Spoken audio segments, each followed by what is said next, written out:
एक भिक्षु था, वह हर रोज़ भिक्षा मांगने जाता था और भिक्षा मांग के उसे जो भी मिलता था उसे अपने परिवार का भरण पोषण करता था। तो आज त्योहार का दिन था, तो भिक्षु भिक्षा मांगने के लिए गांव में निकल ही रहा था कि तभी उसने क्या किया कि अपनी झोली में 4-5 दाने चावल के डाल दिए, ताकि किसी के सामने वह झोली फैलाए तो सामने वाले को पता चले कि इसकी झोली में कुछ है, यानी भिक्षु को किसी ने भिक्षा दी है, तो अब मैं भी दूँ, ऐसा भाव उसके भीतर हो। इसलिए भिक्षु ने अपनी झोली में 4-5 दाने चावल के डाल दिए। फिर वह भिक्षु रास्ते पे जा रहा था, तभी सामने से उसने राजा को आते हुए देखा।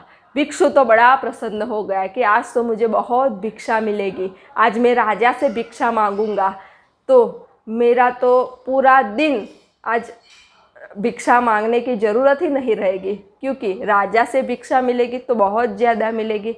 तो वह भिक्षु तो बहुत खुश होकर के राजा के सामने गया और राजा से झोली फैलाई भिक्षा के लिए।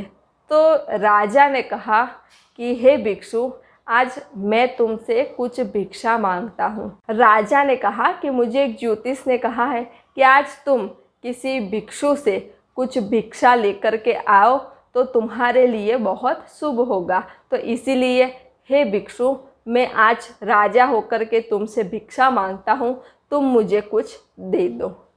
भिक्षु तो सोच में पड़ गया।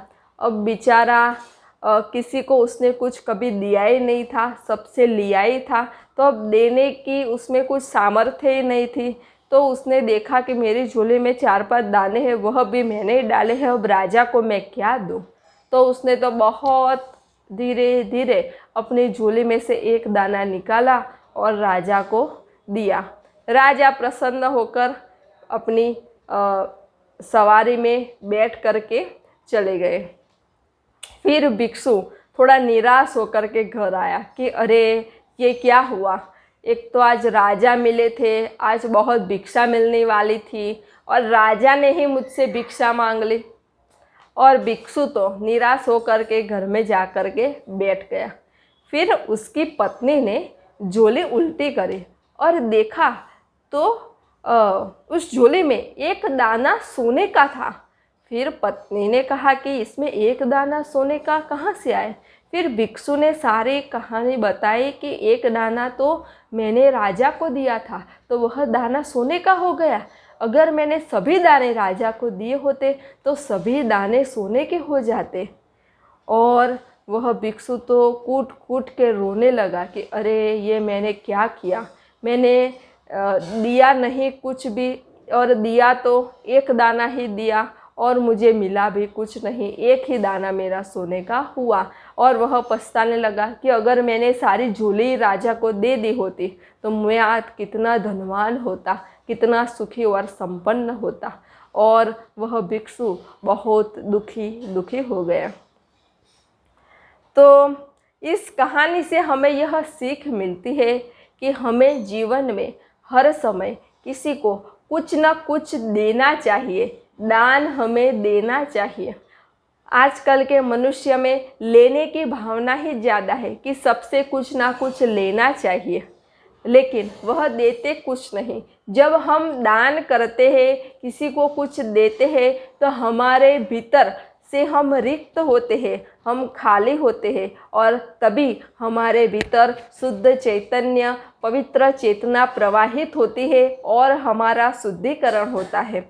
तो हमें जीवन में दान तो अवश्य ही करना चाहिए। तो आपको जहाँ ठीक लगे वहाँ आप दान कीजिए। अगर आपके जीवन में प्रकट सद्गुरु है तो आप वहाँ दान कीजिए, निस्वार्थ भाव से, निष्कामता से दान कीजिए। जब आप दान करते हैं तो आपकी आत्मा सशक्त होती है, आपके ग्रहण करने की क्षमता बढ़ती है, और जब आपको अपने भीतर से ग्रहण करने की क्षमता बढ़े तो आपके भीतर ज्ञान, तत्वज्ञान सभी अपने आप ही प्रकट होने लगता है।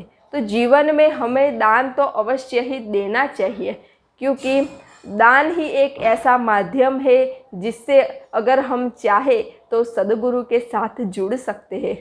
अगर हम हर रोज़ यह निश्चय करें कि आज के दिन मैंने जितना भी धन अर्जित किया उसमें से इतना मैं निस्वार्थ भाव से दूंगा। 1 रुपया ही सही, लेकिन 1 रुपया वह साइड में रख दो हर रोज़, और वह दान आप निस्वार्थ भाव से जहाँ भी आपको ठीक लगे वहाँ पे कीजिए। फिर आप देखिएगा निस्वार्थ भाव से किए गए दान से आपको भीतर से इतनी संतुष्टि होगी, आपको भीतर से इतना आनंद होगा, इतनी शांति की अनुभूति होगी कि जिसका वर्णन नहीं किया जा सकता। देखिए, जीवंत सद्गुरु को दान की आवश्यकता नहीं है। अगर आप दान नहीं देंगे ना तो भी उनका कार्य तो हो ही जाएगा। आपको दान देना है अपने लिए, अपनी प्रगति के लिए, अपने शुद्धिकरण के लिए, अपना मनुष्य जन्म उच्च करने के लिए आपको दान देना है, और वह भी निस्वार्थ भाव से, निष्काम भाव से दान देना है, तभी वह सच्चा दान होगा। आपको जीवन में कुछ ना कुछ देना चाहिए। अगर आपके पास ज्ञान है तो ज्ञान दीजिए, अनुभूति है तो अनुभूति दीजिए, सत्संग है तो सत्संग दीजिए, और वह कुछ भी नहीं है तो आप धन दे सकते हैं दान के रूप में। अगर आप धन देने का प्रारंभ करेंगे तो आपका देने का भाव भी बढ़ेगा, देने की वृत्ति आपकी बढ़ेगी। आप हर समय सबको कुछ ना कुछ देंगे, और जब आप देना सीख जाएंगे ना तो फिर आपके भीतर ज्ञान, सत्संग, भक्ति तो ऑटोमेटिक ही आने लगेगा। लेकिन उसके लिए आपको पहले देने का सीखना है, और वह देने का भाव हमें सद्गुरु के सानिध्य में ही सीखने को मिलता है। आप देखते हैं ना कि सद्गुरु सबको देते हैं, कुछ ना कुछ देते ही रहते हैं, हर वक्त देते रहते हैं, हर घड़ी देते रहते हैं, हर सेकंड देते रहते हैं, अरे हर पल पल देते ही रहते हैं। तो उनके सानिध्य से हमें यह सीखना चाहिए कि जीवन में हमें हर समय कुछ ना कुछ देना चाहिए। तो यह मैंने आपको समझाई दान की महिमा। वह भिक्षु ने राजा को 1 दाना दिया तो वह दाना सोने का हो गया। आप भी राजा को यानी सद्गुरु को कुछ थोड़ा दीजिए तो वह आपका सोने का हो जाएगा। यानी अगर आप सद्गुरु के सानिध्य में नाशवंत भी दे रहे हैं तो आपके भीतर शाश्वतता प्रकट होगी, आपके भीतर ज्ञान, सत्संग, वैराग्य, भक्ति, निस्वार्थ प्रेम का प्रागट्य होगा, जो खजाना अमूल्य है, जो सुवर्ण जैसा है। लेकिन उसके लिए आपको भी देने का भाव रखना होगा। आप कितना दे सकते हैं उसके ऊपर ही निर्भर है कि आप कितना ग्रहण कर सकते हैं। आप जितना ज़्यादा देंगे ना उतना ही ज़्यादा आप ग्रहण कर सकेंगे। तो आज से ही शुरू कीजिए, कुछ ना कुछ दान अवश्य कीजिए जिससे आपकी सर्वांगीण प्रगति हो। नमस्ते। सब घटवासी परमात्मा को प्रणाम।